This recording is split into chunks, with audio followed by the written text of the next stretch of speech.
Hello, everybody. OG.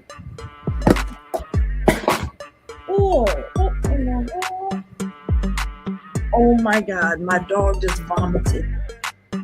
He's sitting behind me. One moment. I knew please tell me you didn't get it on me. Good. Don't you eat that either. I knew he was acting sick. Pardon me, everybody. One moment.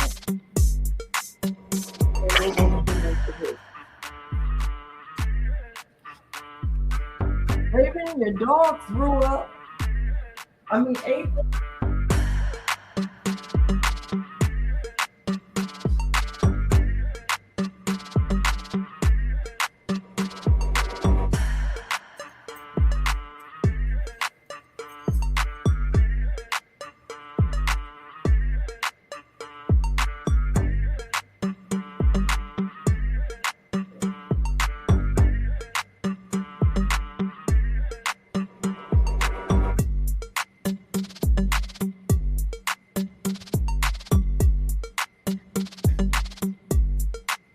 April, your dog threw up all behind me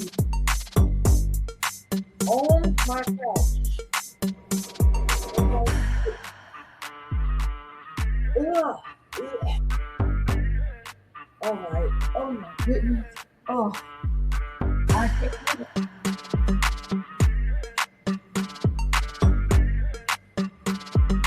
I feel nauseous.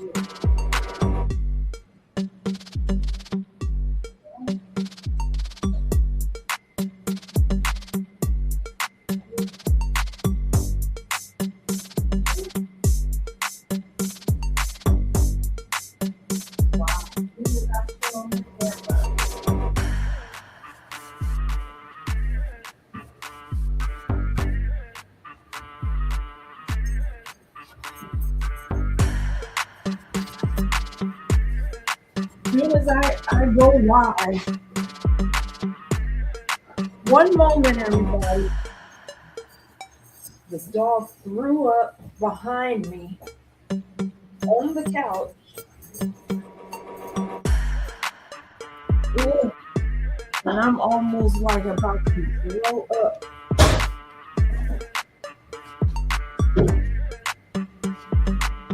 I'm glad he didn't get on me because he was sitting right behind me. Ugh.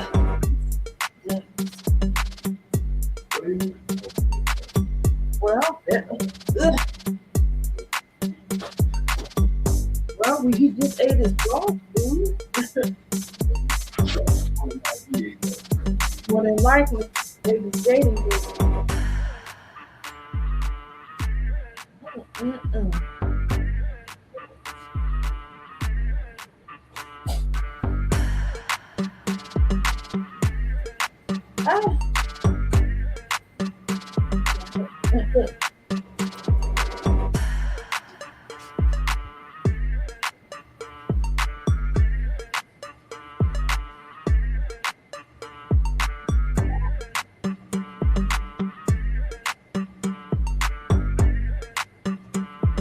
All right, you stay over there. I don't want you. I'm just going to fly over.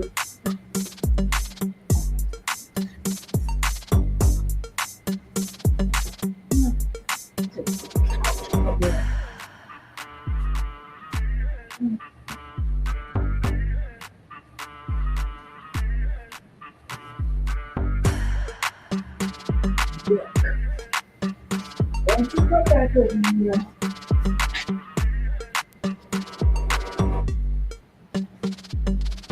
Okay, now you go over here now.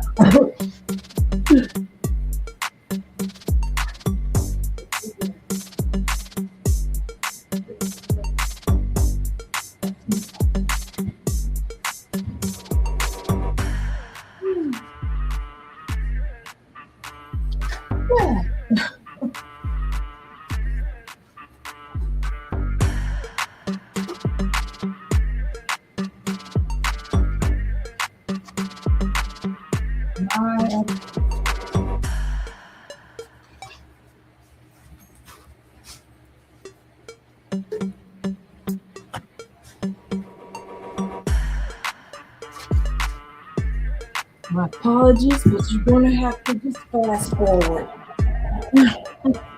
Oh, good. I'm only like 6 minutes. Well. Well, anywho, welcome to my channel. No worries. This doesn't happen every day. It just had to happen today of all days. If you're new here, please subscribe to the channel. Give a thumbs up. Hit the bell notification so you won't miss an upload. An upload. And check out all the other videos on my channel as well. Because I have more than just content on celebrities and files. I have content that will bless your soul. Okay? So make sure you check all of that out. All right. So this is the Keefe trial update. Is the defense creating reasonable doubt? That's the question. So I'm back with another update on the Keefe trial and the murder of Tupac Shakur. And y'all, this trial is getting interesting. So let's get into it.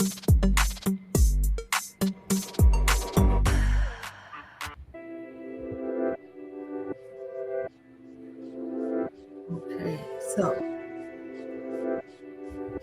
get a little background. So from what I'm seeing so far, I believe the defense is trying to do something very specific. And that is taking the spotlight off of Keefe and putting the investigation itself on trial. And strategically, I think that could be a very smart move. The defense is saying, look at the other possibilities. The defense appears to be raising questions about Los Angeles law enforcement, people associated with death row records, Reggie Wright Jr., and investigators involved in the Tupac case. Now, I want to be careful here. I'm not saying that any of these people conspired to kill Tupac. And allegations or accusations involving police officers do not prove that those officers were corrupt or that they framed Keefe D. But from a defense perspective, they don't necessarily have to prove exactly who killed Tupac. They need to create reasonable doubt about whether the prosecution has proven that Keefe D was criminally involved in Tupac's murder. And that's a big difference. If the defense can convince the jury that there were other legitimate theories that weren't properly investigated, or that investigators became too focused on one theory, that could potentially help Keefe D. But there is still a huge elephant in the courtroom. Keefe D's own words. How does the defense explain the confession? This is where I think the defense has a difficult job. Keefe D talked and talked and talked some more. So now the defense has to explain why he repeatedly told versions of this story if it wasn't true. They can argue that he exaggerated. They can argue that he wanted attention. They can argue that he was trying to sell books or build his reputation. And they can certainly challenge the circumstances surrounding his earlier interviews with investigators. But they still have to deal with the fact that these statements came out of Keefe D's own mouth. That's going to be one of the biggest battles of this entire trial. Keefe D's anger toward Tupac, something else that has always stood out to me is Keefe D's attitude toward Tupac, even decades after Tupac's death. There still appeared to be anger and disrespect there. But I want to make an important distinction. Being angry at Tupac does not prove that Keefe D conspired to murder him. Remember what happened earlier that night.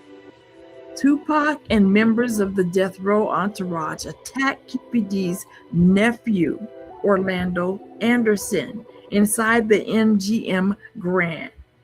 So if Keefe D loved his nephew and watched that footage or heard about what happened, it isn't difficult to understand why he might have been furious with Tupac. That establishes a possible motive for the anger. It does not by itself establish murder.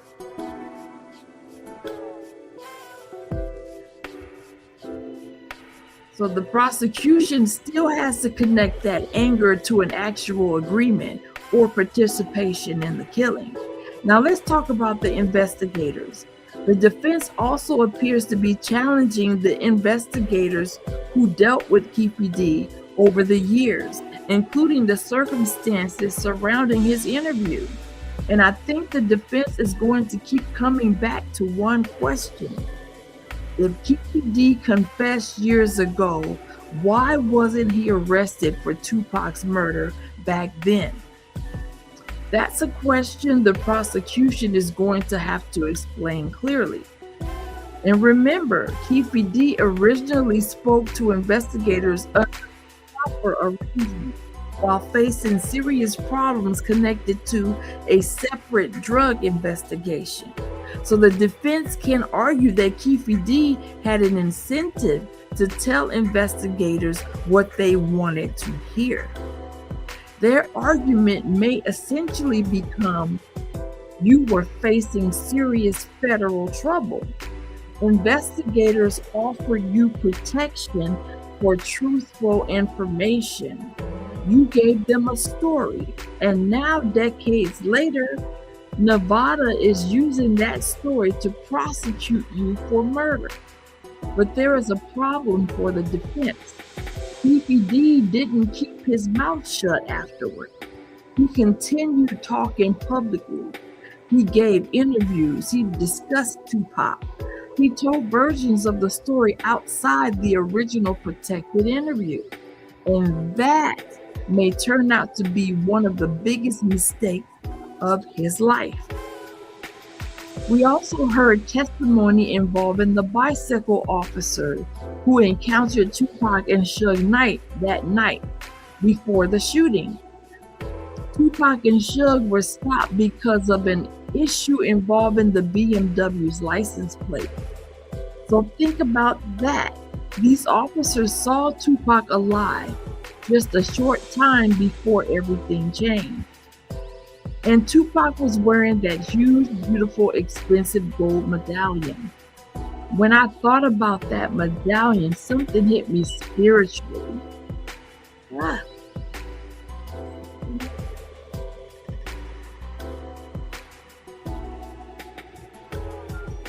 All these interruptions.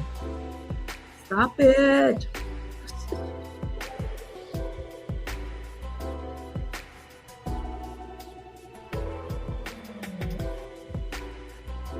So what are you thinking so far about the testimony? Put that in the comments. Okay. All right. So when I thought about that medallion though, something hit me spiritually. That jewelry represented wealth. Tupac had fame. He had money. He had success. He had people around him. He was riding in a beautiful car. But when those bullets came, that gold couldn't protect him. Money couldn't protect him. Fame couldn't protect him. Jewelry couldn't protect him. And that's a reminder for all of us. For what will it profit a man if he gains the whole world and loses his own soul? That's in Mark 8:36. I will put that in the description box. Our possessions can be taken away in a moment.